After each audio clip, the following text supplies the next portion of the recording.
وعلكم خبركم تملكتنا زينا ساعات شدوشتن فرعان حزنا لكم قريبنا لنا يورساليم قبر مدن بمداي ملكت قوانقوا دما سلامون هايلو حابرناكم لنا فلما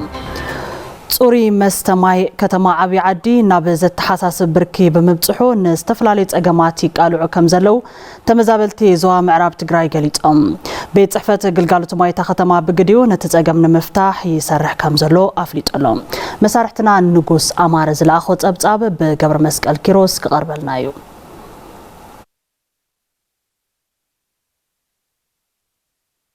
لعلي 48 شح تمزابلتي عقيوم لازركو كتما عبي عدي بستفتر حصرت مستماي ابل علي زلوم عصبات وسخ صقم فطير لهم كم زلو تمزابلتو وكنات يزاربو زايد بتويتيزيس نايماي سفح صقم له نايماي ماري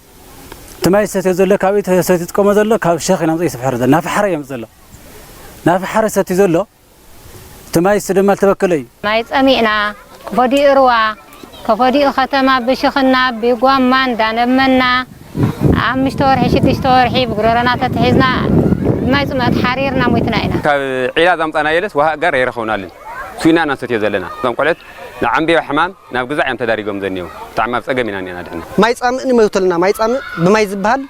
يزبال طقالا ناوزي كابي 6 شورحي 5 شورحي كابي يقبر ما يكاو نقارص ما يكاو زي خطانقو لمطا زلوا አርምቶ ተንስቲ ከታንቋ ተሸክመን ይመጣለዋ ንሉ ጸገም ብምግንዛብ ድማ ዝምልከቶም አካላት ቆላሕታ ክገብርሎም እቶም ተበዛበልቱ ወገናት ይሓቶም ናሓሰስ ገደፈና መስከረም ክልተ ግዜ መጽያ ነራ ታቦት ካኡን ምላሽ አይመጸትና በአሜባ በጃርዲያ በስተፋሊ ተሐዋሳናት ሕማም በጽሕና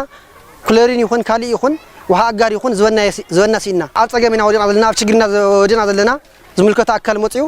كردنا زملكت أكل موتي كفتحنا إن عندلي حلاف بيت صحفة أقلقلت ماي كتما عبي عدي ممر تعدل أمرو نبرتن تمزابلتن أقلقلت ماي زهبا شوعته عمو تقودا قد ماي كم زلوان أبا قربا أوان من نتم زي تفلت وغنات أبا شامبوقتات ماي ترقاقام قدات بمبصحهم اتساقام كقادد كم زقوارو يبروهم ቤት ጽሕፈቶም ነትህሉ ጸገም ኣብ ዝሓጸረዋን ምፍታሕ ጻሪ ይገብር ምህላውን እቲ ቀረብ ብሙሉነት ንኽፍታሕ ግና ተወሳኺ ግድብ ምህናጽ ከም ዘድሊ መምህር ታደለ ይሕብሩ ኣብ ከተማዊ ዓዲ ዘሎና ማይ ሪሶርስ ነቲ ከተማና ዝሽፍን ኣይኮነን ስለዚ መንግስቲ ይኹን ዝተፋላለዩ አካላት ናይ ግድብ ስራሕቲ ክግድቡ ናይ ግድብ ስራሕቲ ክሰርሕ ካብ ግድብ ንጥቀመሉ ንኽእል መንገዲ ተዘይፈጢሩ ሕዙ ናብ ዝኸፈ ደረጃ እዩ ዝኸይ ዘሎ እዚ መፍትሒ ዝገበርና እንታይ እዩ ምሰይና አርሲ ዝበሃል ድርጅት ተዘራሪብና ተፈናቀልቲ ወይ ድማ አይዲፒ ኣብ ዝቀረበ እዋን ብላይን ሰርሕሉ ብላይን ወሉ ንኽእል መንገዲ ክፍጠር እዩ ኣብ ከተማ ዓብይ ዓዲ እንተመዛበልቲ ወገናት ሓዊሱ ልዕሊ 100,000 ዝተፈላለዩ ክፋላት ሕብረተሰብ ከም ዝነብሩ ተሓቢሩ عندي زرعتي مشلا باستفلالي من قدي بمدلاو سرعات عمقاقبهم من مقيار زخلهم فلتات كم زرخبو نبرت استفلالي ورداتات زوا سمين معراب تقراي تزاريبهم بأسنا دعنة محبرة وردية تقراي مشلا ما خلص قبر مدلاو مقبي أبا كتماشرن داس اللاسي تساليتم مسارحتنا ملس أبادي زل أخوات أبتابيو حزوون قبر مسكال كيروس كأربلنايو مشلا كاب لمود السرارحة مجبي بالزلالة حرسب باستفلالي عينتات بمدلاو نمجبنات نختقملو زخل سلطنة نحرستوتن وننتي ندامجبن سلطنة توهبون كاب ورداتا زواسة من معراب تقرايز توكلو سلطنة سنة مجبز وصدو تساهتفتي كم زولو بصفحات زفري وزلو مهرت مشلا بلمد راح نمجبنات يوعلو وكم زنورو بمزخار محبر وردي تقراي بزهابتهم سلطنة تتقيمم عما قاقوان بمحياش تربحت نمخان كم الزرعو يزاربون ترفين جيران كيشان كالي أي تقوموا للنارو هيد مع بدب بقول دابو بتفلالي مركع ريني أسود زلنا نسبر ما تبقرنا كنردو إنا وصلت عم بدس بهالي هديكا عينكا هندا يكبرني كاميرا مسألة كاميرا زي ما فاهمر هديكا سلسلة صعدة فيني صغيرني يقول نستوى سطح حنا ما صدر فينا لنا عفن دي مشهد صعدة زر إلى من قسم صحابنا زرنا هرينا ردينا إحنا حبشة فرحنا فينا في كاميرا زرنا إلا هو ما تجي حير الله متحوسن لوين ومن يدورنا أو مش تسافر أو تطلع على كيكات تطلع على يوم زي مثل صار زي كامل كان شغال تلاون عوية كامل تقرأ عرصة راسه لا تقول لا بدقون زنا عملوا لنا مشلا دوري سلسلة مارشين لله ونعبينا توان حسب غير كاس ብWFP ና ማረት ሓጋጊዞም ሰሪሖም ዘለዉ ናሕብረተሰብና ንምስራጽ ክንቁጥረለና ጽቡቕ ዝኾነ ምግባዊ ትሕዝቱ ጥዕንኡ ተበላዕነቱ እውን ብጣዕሚ ጽቡቕ እዩ ፐርሰንት ሓዊስካ ምስ ስርናይ ምስ ናይ ፊኖ በብዝሑ ድማ ኩሉ እቲ ኮንቴንት ናይ ጥዕና ትሕዝቶ ናይ ካርቦሃይድሬት ናይ አይረን ናይ ዝተፈላለዩ ፎስፎረስ ካልሲየማት እውን ስለ ዘለዎ ባዕሉ ሕብረተሰብና ግን ንኬክ ንዳቦ ንዝተፈላለዩ ከምዚ ዓይነት ክኸውን ኢሉ ሳን ዘሪኦ ሳን ዘምህሮ ኣይፈለጦን ጸኒሑ ሕዚ ግን ብናይ ኤክስቴንሽን ስራሕቲ ብናይ ሶሞያ ግብርና ከምዚ እውን ናብ ካሊእ ቦታታት ኣብ ታሕቲ ወሪድና ክንሰርሐሉ ኢና ኣብ ማሕበራዊ ረድኤት ትግራይ ዳይሬክተር ሕርሻን ሃፍቲ ተፈጥሮን ኣይተ ደስታ ሃይለ ሚካኤል ዕላማት ስልጠና ካብ መሸላ ዝስርሑ በዝሒ ዘለዎም ዓይነታት ምግቢ ንሕብረተሰብ ብምፍላጥ ተረባሕነቶም ክብ ንምባል ከም ዝኾነ ይገልጹ ፕሮሰስ ዝገብሩ ምግቢ ክሰርሑ ናይ ውልቀ ትካላት ዘለዎ ንሳቶም ከዓ ኣብዚ ተሳተፉ ኦልሬዲ ተሰሪሑ እኒኦ ከዓ መሸላ ምፍላጥ መሸላ ከመይ ፕሮሞት ንገብሮ ናይ ኩሉ ተመጋባይ ንገብሮ ኦልሬዲ ኣብ ፐርሰንት ስፔሻላት ሓውሱና እኒኦ ሞይሉ ኢሉ ከዓ ተሰርሐ ሰላሚዮ عند زرعتي زوا سمين معراب تግራይ ዝኾነ መሸላ ብዝግባእ ንምግብነት ብምዓል ዘየድልዩ ወጻታት ካብ ምቕናስ ሓሊፉ ስነ መዓዛዊ ረብሓ ምርጋጽ ከም ዝከኣል ተሓቢሩ ኣብዚ ሰሙን ኣብ 80 ወረዳታት ብሕማም ዓሶ 4328 ወገናት ከም ዝተለኸፉ ቢሮ ጥዕና ትግራይ ኣፍሊጡም ምስ ዝሓለፈ ሰሙን እንትነጻጸር 400 ወሰኽ ከም ዘለዎን ዝተመዝገበ ሓድሽ ሞት ግን ከም ዘየለ እቲ ሓበሬታ ኣመላኺቱ ሕዝውን ሕማም ዓሶ ብዘይተለመደ መልክዑ ኣብ ደጉዓ ከባቢታት ትግራይ ከይተረፈ እቲ ለበዳ ብስፍሓት ይረአ ስለ ዘሎ ሕብረተሰብ ንሕማም ዓሶ ካብ ዘቃልዑ ነገራት ዓርሱ ክሕሉ ዝእዘዘሉ መድሓኒት ሶሞያ ብዝህብዎ ሓበሬታ ክጥቀም ብተወሳኺ እውን ንምርባሕ ጣንጡ ምቹው ዝኾኑ ከባቢታት ከጽሪ እቲ ቢሮ ኣተሓሳሲቡ ክትብል መሳርሕትና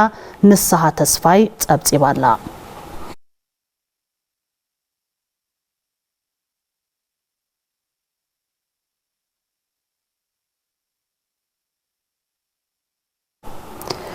ፕሮጀክት SLL 360 ብ18 ሚሊዮን ብር ንሆስፒታላት አይዳርን መቐለን ሓገዝ ናውቲ ሕክምና ህፃናት ኣበርኪቱም እቲ ሓገዝ ሕዚ ልዕሊ 30 ሚእታዊ ዘሎ ሞት ሓናጡን ህፃናትን ንምቅላል ሓጋዚ ከም ዝኾነ ሶሞያ ጥዕና እተን ሆስፒታላት ገሊጾም ገብረ መድን ተወልደ መድን ተኸታቲልዎ ኣሎ ኣብ ትግራይ ብሰንኪ ሕጽረት መድሓኒት ናውቲ ሕክምናን ካልኦት ምኽንያታትን ሞት ህፃናትን ሓናጡን ካብ 30 ክሳብ 33 ሚእታዊ ከም ዝበጽሐ ሶሞያ ጥዕና ይገልጹ እነዚህ ጸገም ንምቅላል ፕሮጀክት SLL 360 ምስ ዩኒቨርሲቲ መቐለን ካልኦት መድረክቲ ኣካላትን ብምትሕብባር ብ18 ሚሊዮን ብር ንሆስፒታላት አይደርን መቐለን ሓገዝ ናውቲ ሕክምና ህፃናት ከም ዝሃበ ኣፍቲ ፕሮጀክት ኣተሓባባሪ ክሊኒካል ስራሕቲ ዶክተር ኪሮስ ወልደ ገሪማ ይገልጹ ራይስ ዩኒቨርሲቲ SLL 360 ፕሮጀክት ገይሩ ናብ ኢትዮጵያ ናፍተን 5 ዝበሃላ ሃገራት ድኻታት ብዙሕ ናይ ጨቕላ ህፃናት ሞት ዘለዎን ሓገዝ ካብ ዝገብር ነዊሕ ገይሩ እዩ ትሬኒንጉን ሃብና ነርና ነርባዕተ ዝተመረፁ ሆስፒታላት ናይ ኣብ ትግራይ ዝተመረፁ ሂብና ኢና ትሬኒንግ እዚ ከዓ ኣቑሑ መፅዮምና ንኡ ፓኬጅ ንመቐለ ሆስፒታልና ንዓይደር ሆስፒታል እዮም ዋጎኦም $140,000 ወይ ከዓ 18 ሚሊዮን ይግመቱ እዚኦም ኩሎም ናብ ጨቕላ ህፃናት ዩኒት ናብ አይደርና ናብ መቐለ ኣትዮም ንህፃናት ሞት ንጨቕላ ህፃናት ሞት ንምቕናስ ብትዝሓዝዎ ታርጌት መሰረት ብጣዕሚ ክሕግዙና ተባሂሎም ዝመፁ ዲቫይስ እዮም ሞት ሓናጡን ህፃናትን ሕዚ ካብ ዘለዎ ብፍርቂ ንምንካይ ዝተተሓዘትን ምን ምዕዋት መንግስታውን ዘይመንግስታውን ትካላት እጃሞም ክፍጽሙ ዶክተር ኪሮስ ይጽውዑ ኩሎም ሚሊኒየም ዲቨሎፕመንት ጎል ዳርጋ ሳኺና ኢና ናይ ጨቕላ ህፃናት ግን ስቲል ሃይ እዩ ዘለ ካብ 1000 ደሊቨርስ 30 ኒቦም ይሞቱና ማለት እዩ እዚ ሃይ እዩ መብዛሕትኦም ኣፍቶም ዝዓበዩ ዓድታት 5-6 ኢና 30 ላዕሊ ኢና ሐና 30 እስካብ 33 ነለ ናይ 4 ዓመት ኣቨሬጅ ካውስ ናብ ፍርቅ ብፍርቅ ተናሰና 15 ቀንሰልና ይብል ምክንያቱ ናይ ሁማን ሪሶርስ አለ ንሱ ግን ዲቫይስ ሪሶርስ ኒና ብጣዕሚ ለሸግረና ዲቫይስ መጽልና ኒ ሓደ ሓገዝ ይኾነና ናፍቲ ናይ ጨቕላ ህፃናት ንምቕናስ ንኸደ መንገዲ ንኽእንሰልና እዩና ብጣዕሚ ክጠቕመና እዩ ነቲ ሓገዝ ተረከቡ ሜዲካል ዳይሬክተር ሆስፒታል መቐለ ዶክተር ጌታቸው ኪሮስን ኣተሓባባሪ ክፍሊ ሕክምና ህፃናት ሆስፒታል አይደር ዶክተር ሃይለ ማርያም ጸጋይን እቲ ሓገዝ ሰኣናውቲ ሕክምና ዘጋጥም ዘሎ ሞት ሓናጡን ህፃናትን ንምንካይ ሓጋዝ ምዃኑ ይዛረቡ ከ11 ኣይተማት ማለት እዩ ሲፓፕ ማሽን ነው ፎቶቴራፒ ራዲያንት ዋርመር ቶም ሄሞግሎቢኖሜትር ፍሎ ሴፓሬተር ዝበሃልኒዮ 11 ዝኾኑ ኣይተማት ሕጂ ብዶኔሽን መልክዕ ኣምፂልና ኒዮ እዚ ዓብይ ሓገዝ እዩ እዚ ኸኣታ እዩ ዝጠቅም ቅድሚ ሕዚ ኣብ ሓናጡ ዝረአዩ ዝነበረ ይሞቱ ነይሮም እዮም ብኢኩፕመንት እውን ብሰልጠነ ናይ ሰብ ሓይሊ ስለ ዘይለውን ብብዙሕ ነገር ሞት ሓናጡ ብጣዕሚ ቁፅሩ ዝዛየደ እዩ ነይሩ ኣብ ሆስፒታልና ማለት እዩ በብወርሑ እንተናእሰ ካብ 4 ዘይናእሱ ሓናጡ ይሞቱ እዮም እና እዚ ምምላእ ዓብይ መፍትሒ ምጽኢ ደቂሶም ዝሕከሙ ሕንጡያት ዘገልግል ናይ ሕክምና ናውቲ ተቀቢልና ኣለና ማለት እቲ 6 ዝኾኑ ዘመናዊ ዝኾኑ ራዲያንት ዋርመር ተቀቢልና ኣለና ስለዚ እዚ ኣብቲ ናይ ሕንጡያት ዘጋጥም ናይ ሙቐት መቕናስ ወይ ሃይፖተርሚያ ንብሎ ኣብ መቕናስ ዓብይ እጃም ኣለዎ ቢሊሜትር ዝበሃል ንኣብነት ብጫ ዝኾን ተለኾ ንሓስ መለክዒ ማለት እዩ ኣምታይ ደረጃ እንሄው ደረጃ መፍለጢ ዝጠቅም ኣሎ እዚ ታይ አንገብር ነበር ደም ተላይኹስ ኣብ ሆስፒታል ታለ ሆስፒታል ስራሕ ሓደ ግዜ ሓና ደገ ናብ ዚ ደለየ እንግልት ይኸር ነርት ማሕበረሰብ ስለዚ እዚ ምቕራፍ ዓብይ እጃም ኣሎ ማለት እዩ ከምዚ ዓይነት ሓገዛት ናብ ካልኦት ትካላት ጥዕና ንምብጻሕ ተወሰኽቲ ሓገዛት ከም ዘድልዩውን እቶም ሰውማያ ጥዕና ገሊጾም ካብ ዝኾነ እዋን ብላዕሊ ሃልዋትን ድሕንነትን ህዝቢ ትግራይ ኣብ ዓብይ ሓደጋ ወዲቑ ይርከብ ክብል ጥምረት ማሕበራት ትግራይ ኣብ ዲያስፖራ ኣታድ ኣብ ዘውጾ መግለጺ ሓቢሩ ብሰንኪ ካብ ደገ ዝነቕሉን ብጸላእቲ ህዝቢ ትግራይ ዝፈሓሱን ብድኽመት መሪሕነት ትግራይን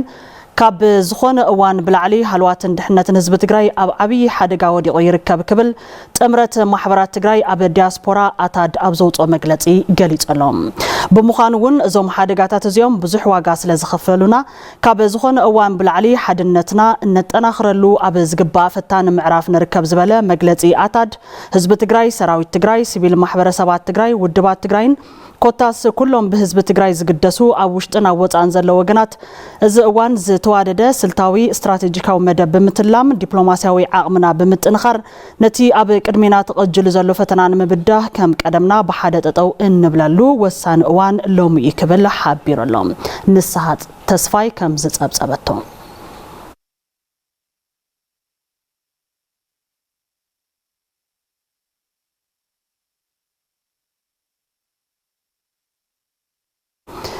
بتمهرتم زحاش وصيتا مزجيبهم تركبت عد زخون تمهارو تجراي نمفراي منجستي أب ممهران تخرتي بوكسرح كم زلوت روتازوت ممهران نبرتي كتمام قلة أجنزيبهم اللهم هيوت شبشي السنادي أطلع مرهاو تسفاي كقربلناي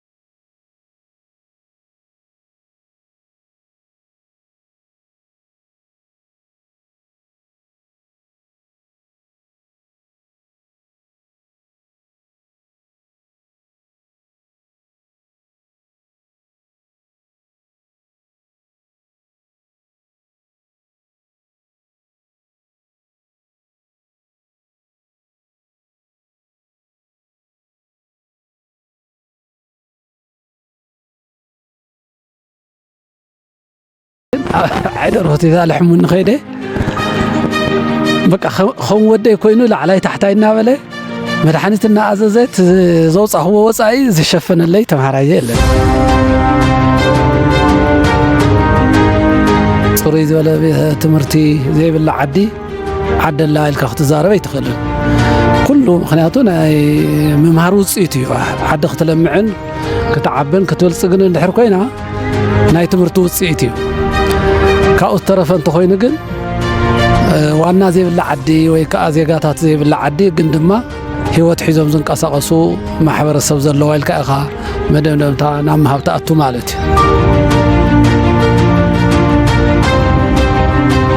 ካብ ቅንዕና ናይ መምህርን ካብ ቅንዕና ናይ ርእሰ መምህርን ካብ ቅንዕና ናይ ዝወለደ ሰብ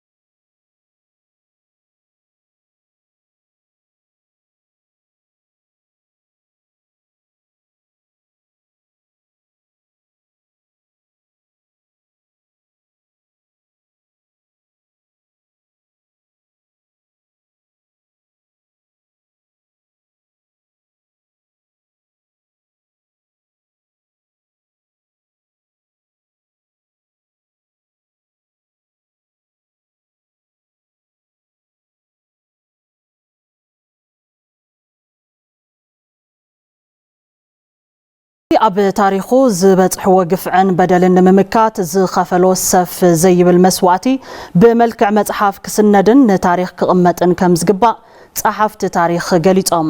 ጋዶ ታሪኽን ብድሆታትን ህዝቢ ትግራይ ዘርእስታ ብመምህር ሃፍቱ ኪዳነ ዝተደርሰት መጽሓፍ ተመሪቓ ኣብቲ ምረቓ መጽሓፍ ብርክት ዝበሉ ዕድማት ኣጋይሽን ፈተውትን ታሪኽ ትግራይ ደረስትን ተመራመርትን ታሪኽን ተረኺቦም እዮም እዛ ካብ ሕሉፍ ታሪኽ ትግራይ ተበጊሳ ኣብ ቀረባ ኣብ ዝበጽሐ ኩናት ምጥፋእ ዘርኢ ብትኹረት ዝዳሰሰት መጽሓፍ ህዝቢ ትግራይ መልዮም ንምጥፋእ ዝኸድዎ መጠን ጭካነ ዝተኸተልዎ ስልቲ በዞም ሓይልታት ሕሱም ጨፍጫፍ ዝበጽሖም ከባብታት ካብ ምስናድ ብተወሳኺ ትግራይ ሕዚ ኣትያቶ ካብ ዘላ ህሞት መዋጾ መንገዲ ከም ዝሓዘት ደራስታ መጽሓፍ መምህር ሃፍቱ ኪዳኑ ገሊጹ መጽሓፍ ኣካዳሚ ከም ዝኾነ ዝገለጹ ድማ ናይ ትዕለት ጋሻ ደራስን ተመራማርን ታሪኽ ሓድሽ ረዳ እንትኾኑ ሕዚ እውን ታሪኽ ህዝቢ ትግራይ ብኣግባቡ ከም ዘይተሰነደን ከም ዘይተጻሓፈን እዮም ዝገልጹ እዚ ዝበጽሐ ግፍዕን በደልን ዝተኸፈለ መስዋዕትን ብኣግባቡ ንምዕቃብን ክስነድ ከም ዘለዎ ድሕሪ ምግላጽ ብመምህር ሃፍቱ ኪዳነ ዝተደረሰት ጋዶ ዘርእስታ መጽሓፍ እውን ናይዚ መርኣያ ከም ዝኾነት ተሓቢሩ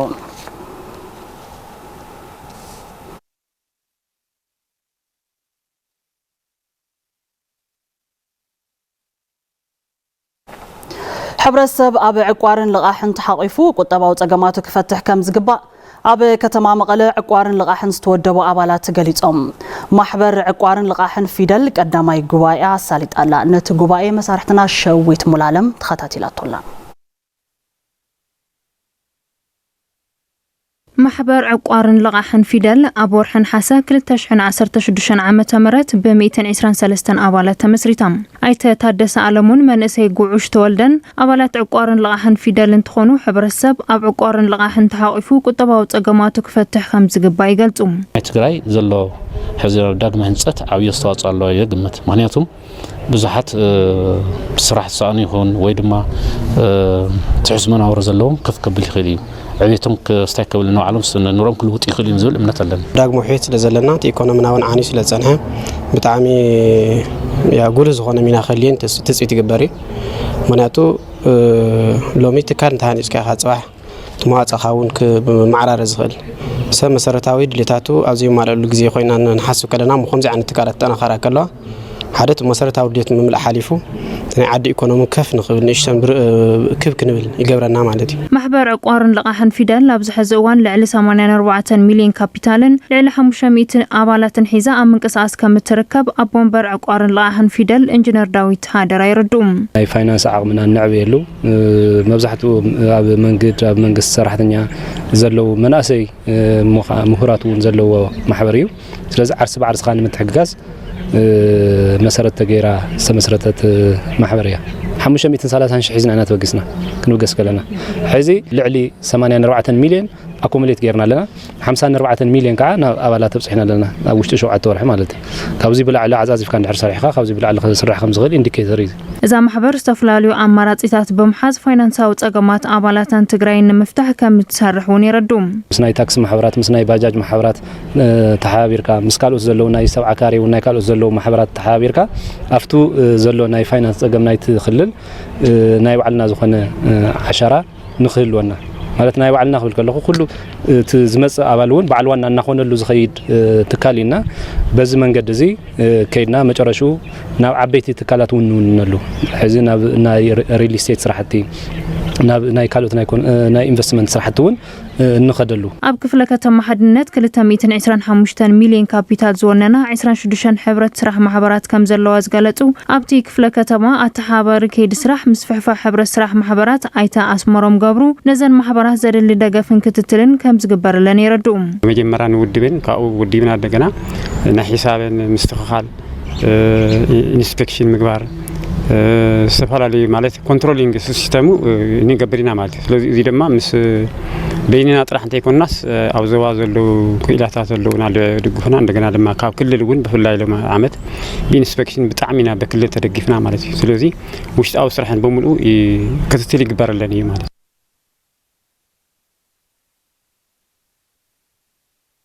ማሕበር ህንጸት ኩለ መዳይ ማእኸል ዕዳጋ ዓብይ ዓዲ ብልዕሊ 430 ሚልዮን ብር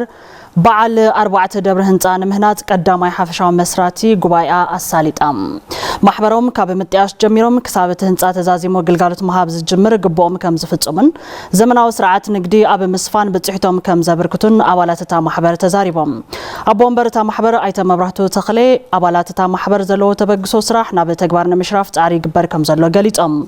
ሓላፊ ቤት ጽሕፈት ምምሕዳር መሬትን ካዳስተርን ከተማ ዓብይ ዓዲ አይተ ያሬድ በላይ ቤት ዕዮኦም ሕጋዊ ብሕጋዊ መንገዲ ተወዲበን ኣብ ምንቅቃሕ ስርዓት ንግድታ ከተማ አስተዋጽኦ ንዝገብራ ማህበራት ግብረ መልሳ መሃብ ከም ዝርከብ حبيرم كبل أبي كتم عبي عد زركب ريبورترنا نجوس أمارة تبصي والله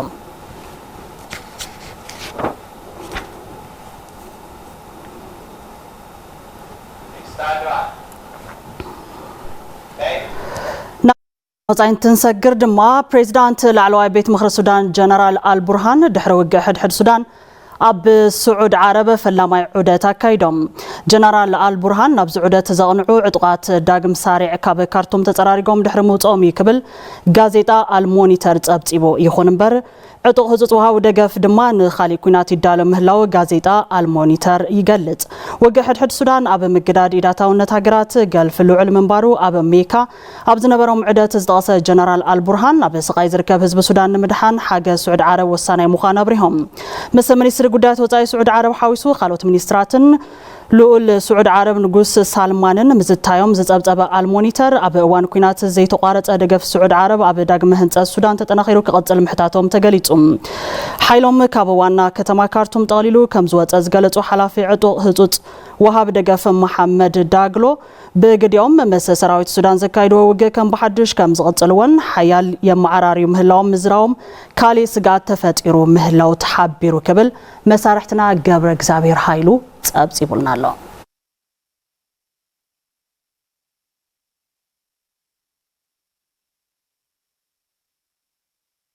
ካብ ቴሌቪዥን ትግራይ ዜና ሰዓት 6 ፈርአኒኹም በቀጥታ ኣብ መከታተል ተረከቡ ሕዚ ድማ ዜናታት ስፖርት ኢና ክንከታተል እምሳና ጽንሑ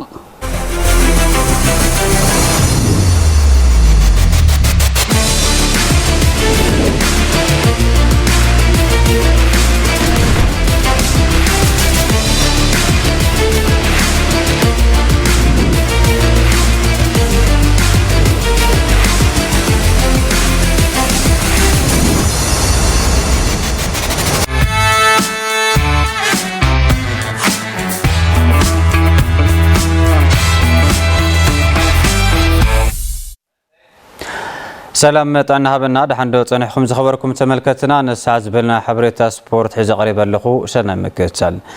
زمزغبو زلو تسفا هابو صيت بمعقاب نقصلتي وردرات دلو مخانو اتليتا تخلت كيدانو حبيرو اتليتا تخلت كيدانو اب فرنساي اب استخايد وردر تعوات مخاني فلطيو زمن برهانه توسخ زرزرلو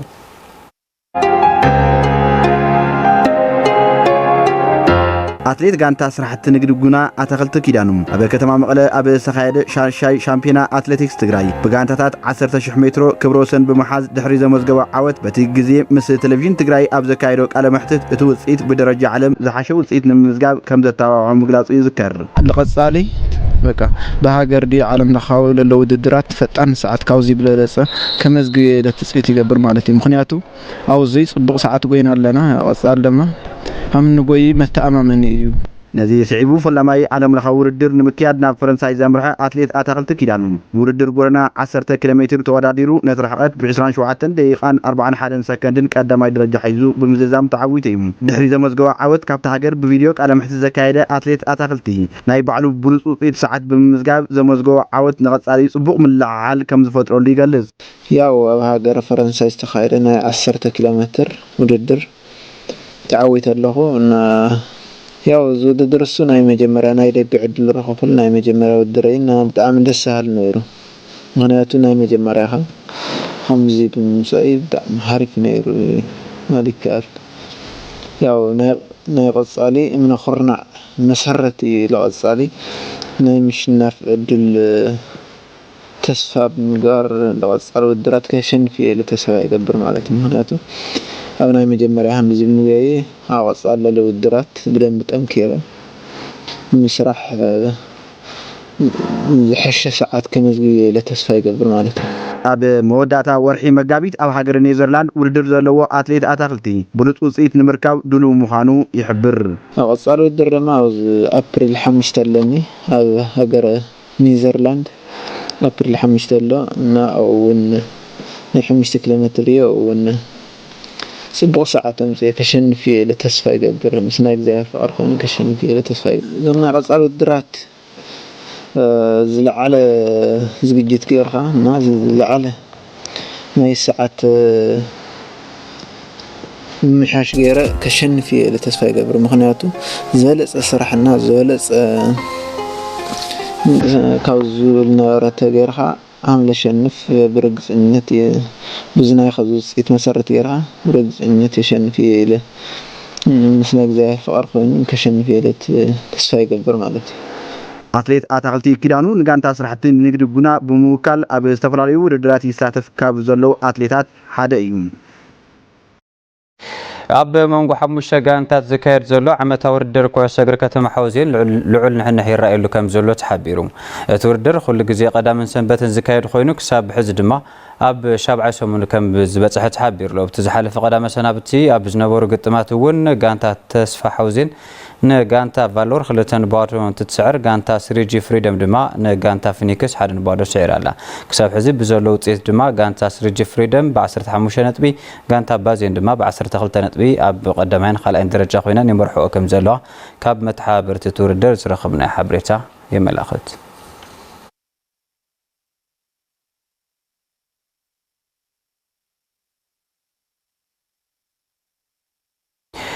ኣብ ትግራይ ዘሎ ዓቕሚ ብሽክሌታ ብኣግባቡ እንተተመሪሑ ዝለዓለ ውፅኢት ክርከበሉ ከም ዝኽእል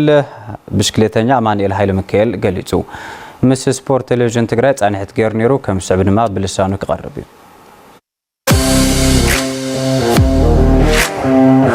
መጀመሪያ ሽመይ ኣማኒኤል ሃይለ ሚካኤል ይበሃል። ዝመጽእ ክልክለ ድማ ትራንስ ኢትዮጵያ ቤት ትምህርትና ከድኩ ኣጋጣሚ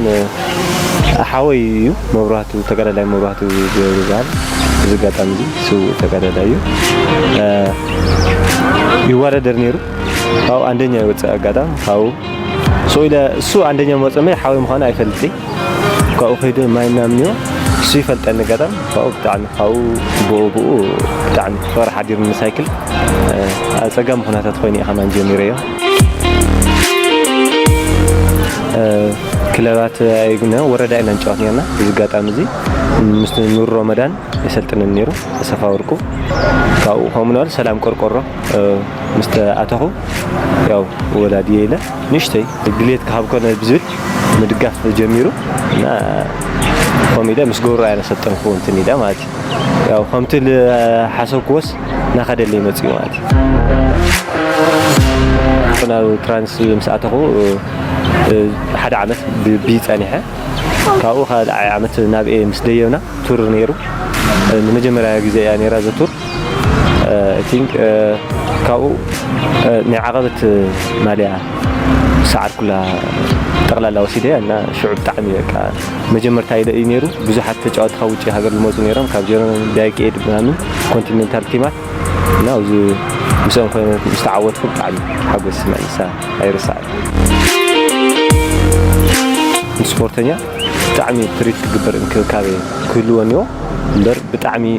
ሓቦ ድልውነት ዘለዎ መንእሰይ ስፖርተኛ እዩ እኒኦ ናብ ዝለዓለ ደረጃ ዝበፅሕ ስፖርተኛ እዩ እኒኦ ክንደቑሶ የብልናይ ብዙሕ ሜትድ እዩ ምክንያቱም ሳይክል ብዙሕ ነገር ይደድሊ ኣብ ሳይክል ኮንካ ኢቨን ካብቲ ትበሃወ ደሞዝ ብላዕሊ ኢኻ ተውፅእ ካብ ቤተሰብ እናተቐበልካ ምናምን ከምኡ ተኮይኑ ከዓ ናኸደ ብዝኾነ ቁጥሪ ግዜ ወሳዲ እዩ ናት ናኸደ ብዝኾነ ቁጥሪ ናተሃከየ እቲ መንእሰይ እናደበሮ ናብ ካሊእ ጠንኪሩ ንኸይሰርሕ ይገብሮ እና ከምቲ ዝርህፆ ተኸፊሉ ዝበለፀ ኮምፎርታብል ኮይኑ ብደንቢ ሞ ሰሪሑ ዝኾነ ዝሓሸ ውፅኢት ከም ዘምፅእ እርግጠኛ እየ ካብ መዓልትና እናተምሃርካ ኢኻ ትኸድ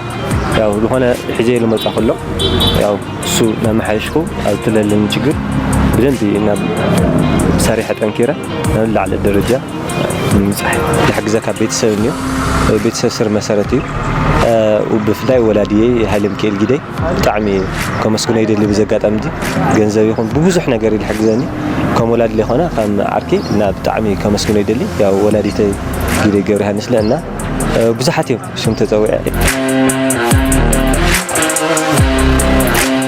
خبركم تملكتنا نسعد بلنا حبريتا سبورت زياتهم نيروم نمكتها الخميس خبركم تملكتنا نزينا ساعة 6 فرانز بلنا يوم نيروم سلام